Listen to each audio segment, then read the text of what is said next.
তুমি একজন বুঝের মানুষ, তোমার কাছে হয়তো বা মনে হইতে পারে যে হেগুনে এসকাই খাই, তোমার ধন সম্পত্তি খাই এলার, অথবা তোমার রিজিকেরটা খাই এলার।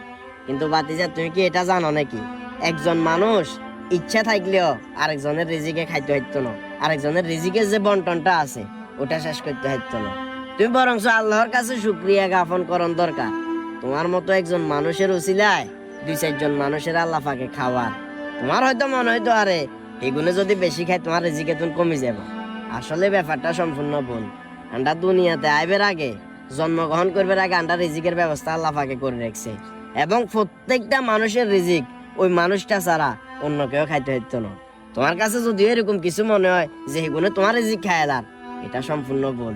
আল্লাহর কাছে প্রার্থনা করো, আল্লাহর কাছে দোয়া করো যে আল্লাহ নেওয়ার মাধ্যমে 2-4 জন মানুষের খানার ব্যবস্থাটা করে দিয়েছেন। এমনি করে কথা কইও না বাতিজা। কাকা আসলে আর মাথার তো এটা